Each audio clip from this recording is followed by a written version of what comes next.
Kamēr visas pasaules valdības arvien vairāk nodarbojas ar regulāru atlaižu piešķiršanu klimata un vides aizsardzības pasākumiem, Austrijas televīzija LT1 2024. gada februārī atkal prezentēja ārkārtīgi revolucionāru Austrijas izgudrojumu.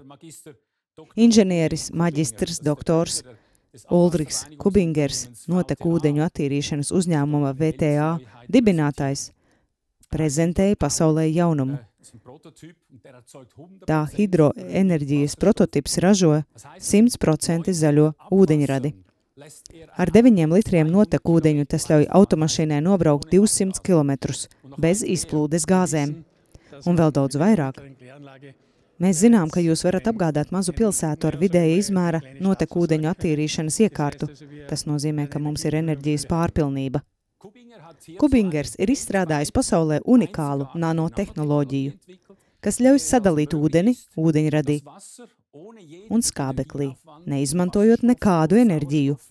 Līdz šim tas bija iespējams tikai izmantojot ļoti elektroenerģijas ietilpīgu elektrolīzes procesu. Tagad, ražojot ūdeņradi, kas ir 100% bez piesārņotājiem, atmosfērā tiek izlaists tikai tīrs skābeklis. Tātad CO2 emisija ir 0. Kubingers, kurš ar savu VTA katru dienu attīra ūdeni 250 miljoniem cilvēku, tagad pasludina ūdens attīrīšanas iekārtas par nākotnes zaļajām spēkstacijām. Ja uzskatāt, ka Austrijas notekūdeņu attīrīšanas iekārtas vien var apgādāt 1900 pilsētas ar zaļo un gandrīz bezmaksas enerģiju, tas ir milzīgs vēstījums CO2 nomocītajai cilvēcei. Bet tas ir arī milzīgs vēstījums visiem indulgenču tirgotājiem, kuri ar savu panikas presi nepārtraukti izspiež miljardu peļņu no mums, vides grēciniekiem. Un tieši šajā punktā lietas atkal kļūst ārkārtīgi bīstamas. Ik viens, kurš domā, ka šim novatoriskajam izgudrojumam ir jāredz dienas gaisma tikai tāpēc, ka tas tika publicēts publiski, vai nu nekad nav dzirdējis par to, vai jau ir aizmirsis, cik bieži šī cerība pagātnē nav piepildījusies. Tāpēc šodien es jums atgādinu dažus pasaules pirmos darbus, kas tika ar entuziasmu publicēti un pēc tam pazuda bez vēsts. To es daru ar ārkārtas zvanu, lai šoreiz pasaules sabiedrība, lūdzu, uz visstingrāko uzraudzītu to, lai visas pagātnes traģēdijas neatkārtotos ar doktoru Kubingera un viņu izgudrojumiem. Diemžēl, šausmu scenārijs ir atkārtojies ar katru šāda veida novatorisku izgudrojumu. Jau kopš 18. gadsimta. Paralēli visiem plašsaziņas līdzekļos prezentētajiem izgudrojumiem, mūsu vides pārvaldēs ir nostiprinājusies klimata mafija, kas tajās arvien vairāk iefiltrējas. Taču kopš 18. gadsimta neskaitām izgudrotāji, piemēram, Tesla, Džons Kancius, Daniels Dingels un citi ir iepazīstinājuši sabiedrību ar saviem ģeniālajiem un pat videi labvēlīgajiem izgudrojumiem. Viņu ierīces, spēkstacijas, dzinēji un tā tālāk darbojās ar alternatīvu enerģiju fosīlajām degvielām. Bet tie visi neiederējās mūsu valdnieku koncepcijā.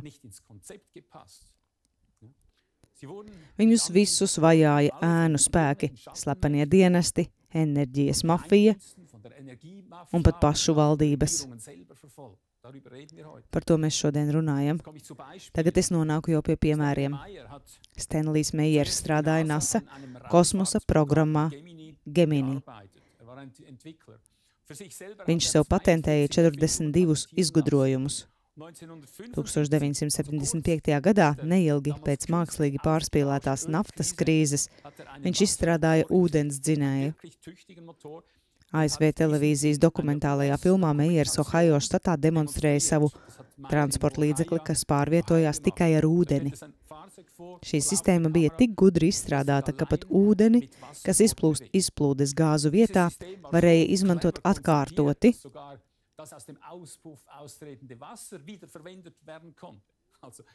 bez nepieciešamības vēlreiz to uzpildīt.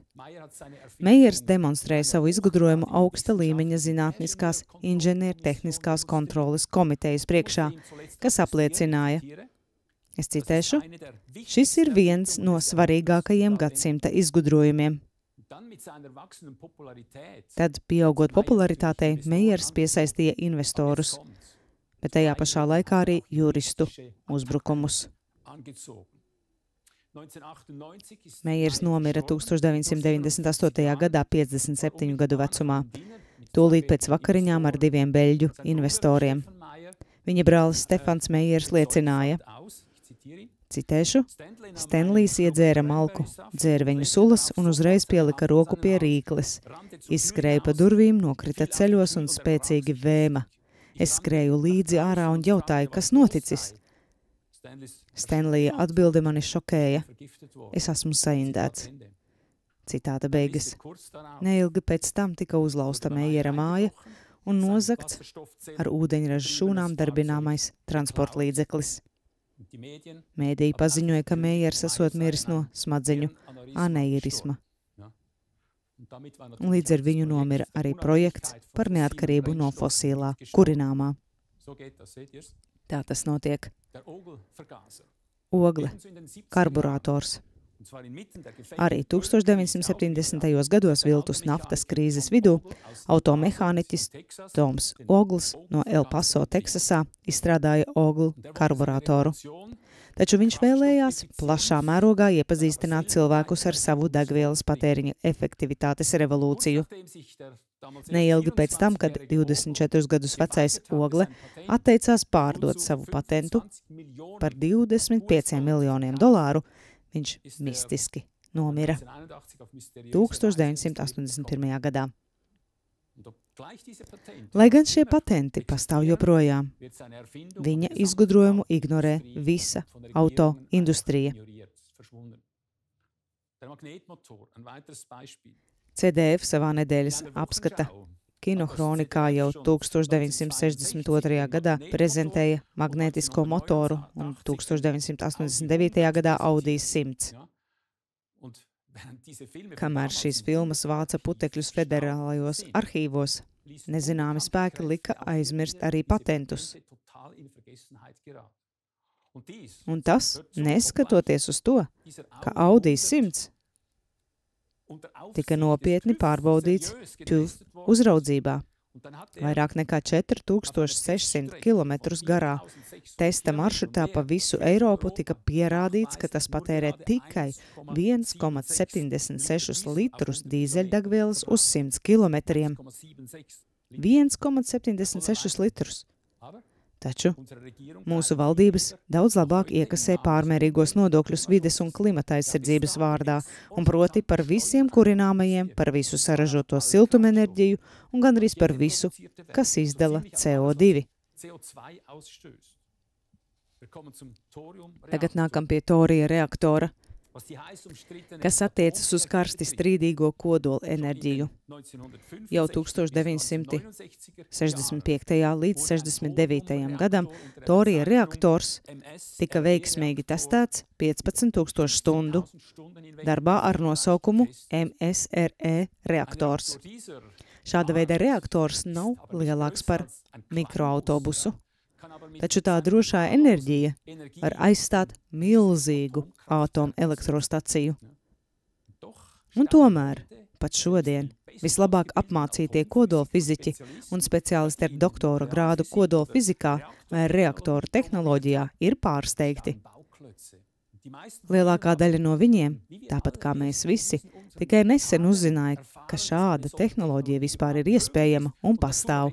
Ķīna nesen paziņoja, ka tā masveidā ražos iepriekš nosauktus mini-reaktorus, kas no 30. gada piegādās tīru elektroenerģiju bez CO2.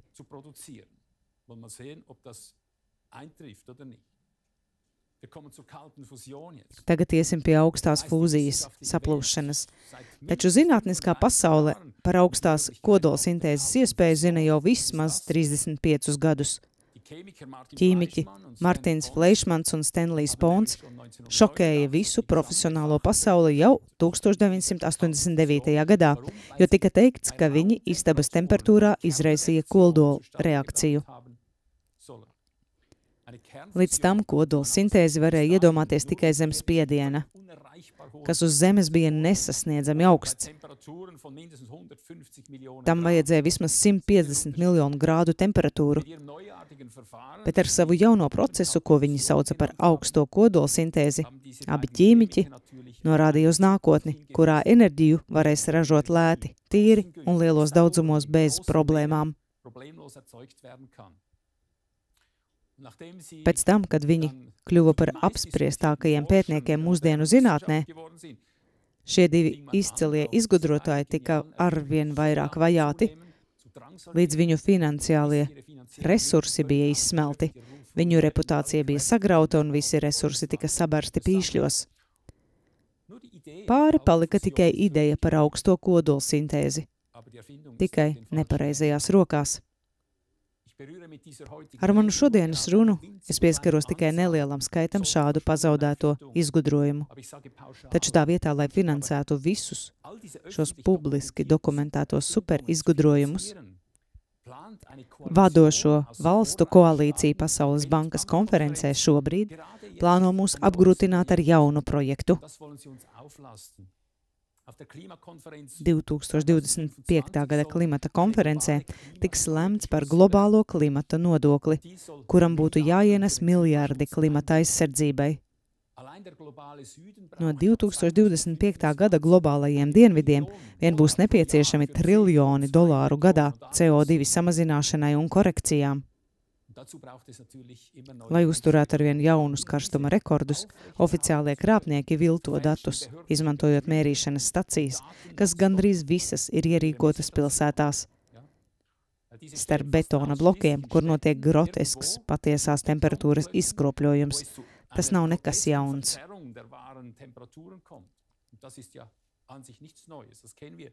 To jūs saprotiet, ASV tagad lietas dara vēl nekaunīgāk. Tie atsaucas uz seno laika apstākļu aģentūru no AA. Taču tagad ir atklājies, ka 30% no šīm stacijām vairs nepastāv. Bet to it kā dati joprojām ieplūst statistikā. Tos vienkārši aprēķina. Cik tas ir krāpnieciski?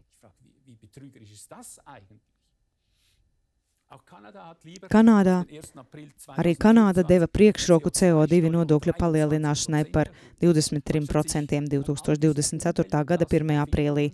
Tā vietā, lai koncentrētos un veicinātu visus vidē draudzīgos izgudrojumus un labvēlīgās tehnoloģijas, kas jau sen ir pieejamas. Vai jūs redzat te problēmu? Tajā pašā dienā premjerministrs Trudeau un parlamenta deputāti saņēma algas palielinājumu par 4,4%. Žurnāls Cicerons tiesā bija publiskojis iekšējos dokumentus no Habeka ministrijas. Tie atklāja gigantiskas blēdības, kas tagad kā melns uz balta pierāda, ka divās zaļi vadītajās ministrijās tika veikta sistemātiska krāpšana, lai kavētu atomelektrostaciju turpmāku darbību. Tostarp pašas ministrijas ekspertu vērtējums tika apzināti mainīts par 180 grādiem, lai apzināti dezinformētu sabiedrību.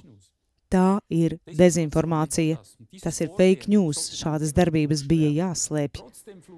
Neskatoties uz to, gadu pēc kodola enerģijas pārtraukšanas Habeks joprojām pārpludina Vāciju un visu pasauli ar visāda veida dezinformāciju, īpaši par elektroenerģijas cenām un CO2 bilancēm. Lai gan Habeks solīja, ka piegādes drošība vienmēr tiks garantēta, viņš apzināti slēpa faktu, ka tas ir iespējams tikai saistībā ar vien pieaugošajām izmaksām. Kamēr Habeks izlikās, ka CO2 emisijas ir samazinājušās par 20%, viņš apzināti slēpa faktu, ka ir sabrukusi tikai rūpnieciskā ražošana un tāpēc CO2 emisijas samazinājās un elektroenerģijas patēriņš samazinājās par gandrīz 10%, bet arī tāpēc, ka Vācija importēja ar oglēm iegūstamo elektroenerģiju no ārvalstīm, lai rentabli sektu pieprasījumu, taču tas neparādījās CO2 bilancē. Profesors doktors Pīters Sepelfriks no Osnabrikas universitātes tagad ir aprēķinājis papildu elektroenerģijas daudzumu, kas bija jāsaražo ar oglēm. Tas atbilst aptuveni 26 miljoniem tonu papildu emisiju. Seciniet no tā, cik godīgi un laipni un labestīgi pret mums izturas mūsu augstākie politiķi. Papildus neskaitāmām līdzīgām traģēdijām, enerģētikas, tehnoloģijās, augstākās kvalitātes izgudrojuma apspiešana notiek arī visās citās nozerēs. Tikmēr citi ilgi apspiesti izgudrojumi visā pasaulē tiek turēti noslēpumā, un to izgudrotāji bieži vien ir pat likvidēti.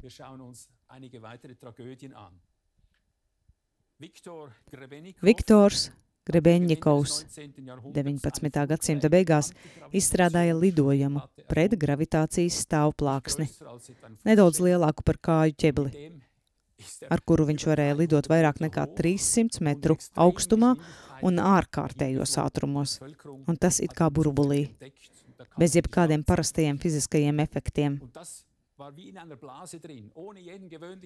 Piemēram, aerodinamikas, pretvēja, gravitācijas ietekmes vai kaut kā cita. Un tas viss bez motora, jeb dzinēja. Pēc šī pierādījuma sniegšanas viņu pārņēma bailes.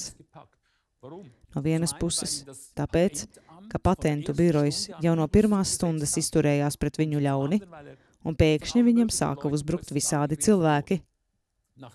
Pēc tam, kad viņš ievietoja savu pretgravitācijas lidojuma plāksni grāmatā ar simtiem precīzu attēlu ilustrācijām un detalizētiem aprakstiem, varas iestādes piespieda viņa izdevēju nopietni labot grāmatu. Mēdīji pret viņu izturējās kā pret draudīgu citplanētieti.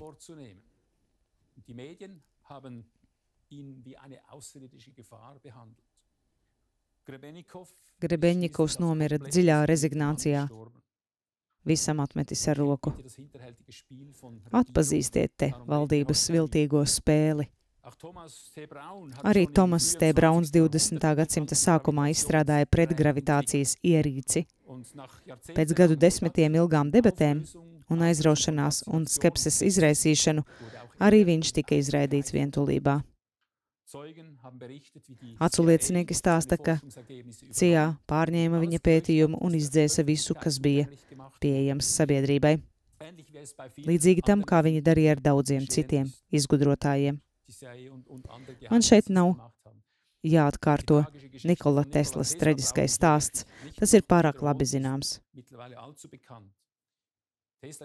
Jebkurā gadījumā Tesla nomira pilnīgā nabadzībā. Viņa izveidoto zinātnieku aprindas viņu izsmēja, nespējot īstenot viņa sapņus. Viņa dokumentus un visas viņa idejas konfiscēja ASV valdība, un nekas nozīmīgs netika atklāts sabiedrībai. Atpazīstiet valdību slēptos patiesos nodomus. Skatīsimies, kā tie spēlē tālāk. Rifē mašīna. Jau 20. gadsimta sākumā Royal Raymond Rife izstrādāja savu Rife mašīnu. Šī iekārta spēja efektīvi diagnosticēt visu veidu vīrusus, baktērijas un vēža šūnas un izārstēt to iedarbības.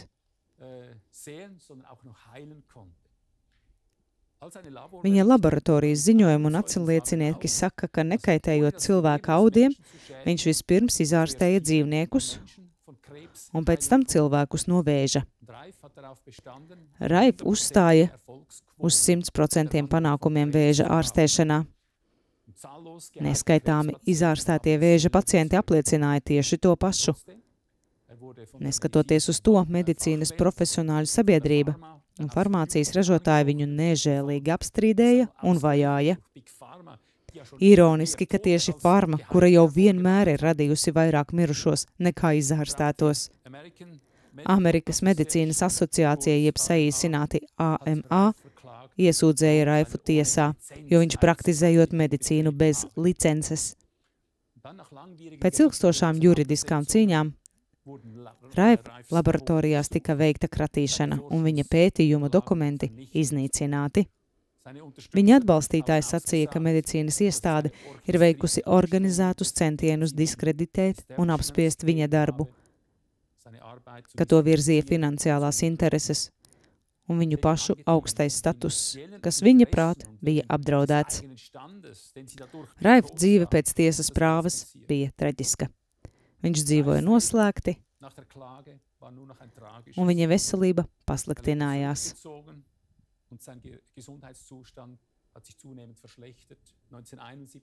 Viņš nomira 1971. gadā bez naudas, lielā mērā aizmirsts un nežēlīgi diskreditēts.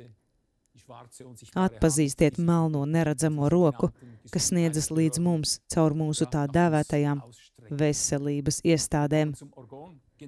Te nonākam pie orgona ģeneratora. Vilhelms Reichs izgudroja orgona ģeneratoru. Šī ierīce bija viens no aizraujošākajiem un strīdīgākajiem izgudrojumiem alternatīvās medicīnas jomā. Reichs liecināja par daudzām visdažādākā veida dziedināšanām no visām iespējamām slimībām, līdz pat vēža izārstēšanai. Visi pacienti, kuri izmantoja šo ģeneratoru, liecināja, ka Reicha ģenerators viņus izārstēja.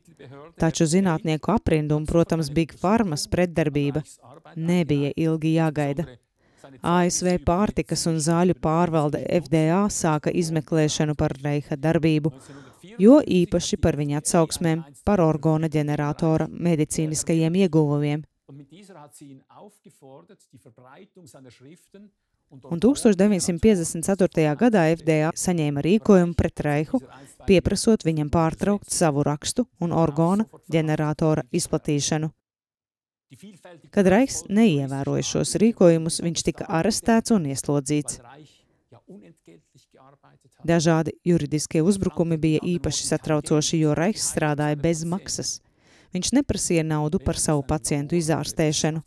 Viņa laboratorija tika nodedzināta līdz pamatiem. Viņš nomira cietumā 1957. gadā, kā salauzts vīrs. Visi šie līdz šim minētie piemēri sākotnēji tika atklāti slavināti mēdījos, kā tas pašlaik ir ar doktora Kubingera hidropoweru, kas ļauj automašīnai vidē draudzīgā veidā nobraukt 200 km ar 9 litriem notekūdeņu. Tieši tā ir bijis vienmēr. Es sniegšu tālākus piemērus, kur tā ir noticis. Pirms 36 gadiem gan Šveices, gan Vācijas televīzija slavināja patentu no Ciba-Geigy, tagadējā Novartis. Izmantojot ļoti lētu elektrisko procesu, šis farmācijas gigants radīja gigantiskas oriģinālas kukurūzas un zivju formas.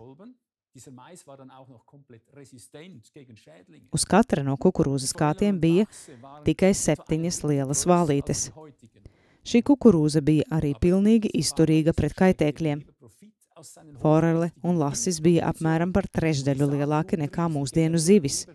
Taču šis farmācijas gigants dod priekšroku peļņai no saviem ļoti toksiskajiem mēslojuma produktiem, un sēklu tirgotāji giganti labprāt gūst superpeļņu no savām ģenētiski modificētajām hibrīdsēklām.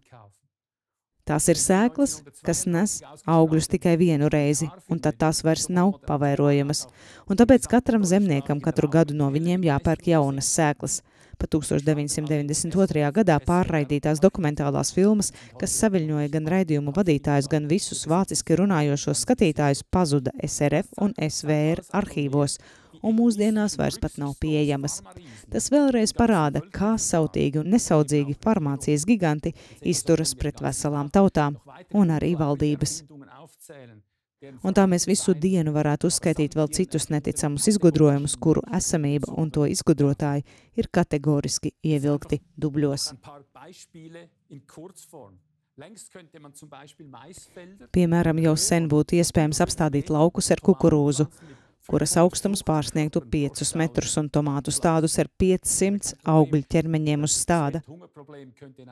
Pasaules bada problēmu varētu viegli atrisināt 100-kārtīgi 1 gada laikā. Jau sen ir bijis iespējams sūtīt elektrību pa gaisu jebkurā attālumā. Chryslera dzinējs jau sen darbojas slēgtā ciklā ar oglekļa dioksīdu. Jau sen pastāvot motori, kurus var darbināt ar jebkura veida augiem.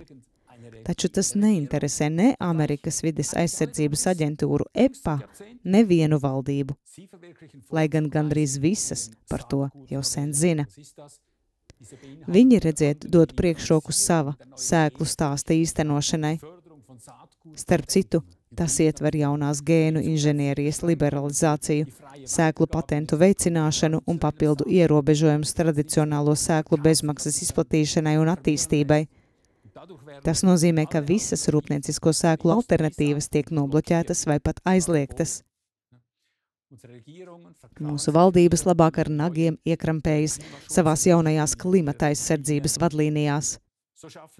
Tās drīzāk no 2027. gada izveidos ES savu oglekļa tirgu visām degvielām. Tēlēni izsakoties no 27. gada viņi vienkārši vēlas izveidot lielu ES mucu, kurā atrodas visas degvielas. Ikvienam, kurš vēlas pārdot šo fosīlo kurināmo, ir jāiegādājas tiesības izmantot kopējo ES tirzniecības platformu. Sagaidāms, ka turpmākās ES darbības veicinās arī nacionālo valstu spēku zaudēšanu. Tāpēc ir nepieciešams, lai arvien vairāk cilvēku to atpazītu un vienotos aizstāvībai pret šo ES diktatūru. Šī raidījuma izplatīšana ir vēl viens solis šajā ceļā. Lai cilvēki dzird, ka ir arī speciāla kamera, kas bez kaitīga starojuma tiešraidē uz ekrāna var skaidri un uzskatāmi parādīt visus cilvēka ķermeņa iekšējos orgānus un iekšējos procesus. Ir speciāli šķidrumi. Ar tiem pārklātu olu jūs varat karsēt tieši 2000 grādu liesmā 3 minūtes, pēc tam to atverot tā joprojām iznāks no čaumalas šķidrā veidā. Par 120 eiro jūs varētu padarīt visu savu māju ugunsdrošu, taču ugunsdrošības kompānijas no tā atsakās. Saprotiet, lai gan 80% no visiem māju ugunsgrēkiem izceļas no krāsnes, un šāds šķidrums varētu to novērst, bet tad par 80% mazāk cilvēku noslēgtu ugunsdrošības apdrošināšanu, un tas jau ir tas galvenais – nauda. Valda vienmēr. Ir arī izolācijas krāsas, kas ir tikpat plānas kā parastā krāsa, kas padara nevajadzīgu jebkādu citu sienu un griestu siltināšanu. Un tas ir tāpēc, ka mēs vienkārši tiekam turēti neziņā par daudziem alternatīvās siltuma izolācijas dabiskajiem likumiem. Ir sprādzienu droša sieta konstrukcija, ko varat ievietot jebkurā lidmašīnas tvertnē vai jebkurā citā vietā. Pat ložu krusā, petroleja, gāze vai cits, kas tur atrodas, tad neuzsprāgtu. Neiznīcināmas plastmasas mājas varētu piegādāt piekabē par mazāk nekā $20,000. Jūs varētu gandrīz bez maksas apgādāt katru pasaules tuksnesi ar svaigu ūdeni. Visas šīs tehnoloģijas jau pastāv. Taču mūsu valdības dod priekšroku no mums noslēptiem laikapstākļu ieročiem, kas arvien vairāk pārklāj mūs ar saindētu gaisu, ilgstošu lietu vai augstumu, ko mēs patstāvīgi piedzīvojam. Reaktīvo lidmašīnu motors jau sen spēja darboties ar ūdeni. Jau 1998. gadā ASV pārstāvju palātas locekļiem bija prieks piedalīties permanentā, nepārtrauktā magnēta motora demonstrācijā, bet viņi atbildēja uz šo privilēģiju ar niknumu un iesūdzēja izgudrotājas tiesā, jo viņi un ASV jutās tādēļ apdraudēti. Dārgie, pasaules sabiedrību pārvalda politiskās dziļās varas, kas pastāvīgi izliekas, ka vēlas un dara sabiedrībai tikai labu. Bet īstenībā viņi vienmēr dara tieši pretējo, ko pierāda arī šī dokumentālā filma. Tā kā šāda līmeņa maldināšana nāk no tiem, kuriem ir visaugstākais atbildības līmenis, vairumam cilvēku ir ļoti grūti pieņemt šo faktu. Tāpēc es kārtējo reizi esmu salīdzinājis dažas aktuālās politiskās vadlīnijas un prasības ar mūsu valdnieku reālo darbību. Viņi dara visu iespējamo, lai šīs zvērības no mums slēptu. Tomēr tās ar vien nepielūdzamāk iznāk gaismā. Tāpēc palieciet ar mums, lai atklātu pretrunu rezultātā jūsu šaubas izzustu. Atpazīstiet, ka tie, kas pār mums valda, atkārtoti rīkojas tieši pretēji tam, ko viņi mums priekšā melo. Atzīstiet pēc pieminētajiem salīdzinājumiem, ko viņi pasniedz mums priekšā, un no otras puses, ko vienlaikus viņi mums noslēpj. Lai visas acis atveras. Mums steidzami ir vajadzīga piektā vara mūsu tā dēvētajās demokrātiskajās valstīs. Pašreizējā varas dalīšana ir pārtapusi lielā maldināšanā. Likumdevējs un valdība vairs nav atdalīti viens no otra, tāpēc valsts vara tiek sadalīta vienpusēji. Valstī ir jākontrolē, vai tiek ievēroti konstitūcijā ierakstītie likumi. Pretējā gadījumā, nepieciešamības gadījumā, ir jāiejaucas valsts varai. Demokrātijā ir jākontrolē arī pati valsts, jo arī tai ir pienākums ievērot likumus. Varas dalīšanai būtu jānodrošina, lai valstī nebūtu neierobežotas varas, un lai pie varas esošie to nevarētu izmantot ļaunprātīgi. Bet, kā mēs redzam, 4 varas, kurām vajadzētu kontrolēt vienai otru, tagad veido slepeno tīklu. Tāpēc vairs nevar izvairīties no vēl vienas 5. varas izveidošanas, kas ir pilnvarota regulēt gan likumdošanas varu, gan izpildu varu, taiskaitā tiesu varu, gan arī masu mēdījus. Šī 5. vara ir jāievēl no pilnīgi objektīvu cilvēku vidus.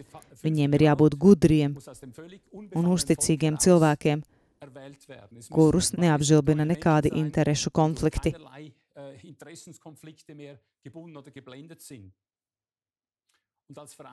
Un tad kā vienota tauta mēs patiešām varam pārvaldīt un arestēt, apcietināt noziedzniekus.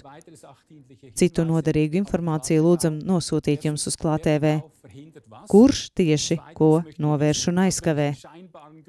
2. kādu šķietamu iemeslu dēļ, šķietamu motīvu dēļ, un 3. kādu patiesu iemeslu, jeb motīvu dēļ. Tāpat, kā gaisma kliedē tumsu, tā jūsu šīs izplatīšanas misija palīdz pārvarēt un apcietināt nosodītos, ļauni viltīgos spēkus. Atcerieties vienmēr, ka visi šie varas izmantotāji veido tikai niecīgu pasaules iedzīvotāju daļu.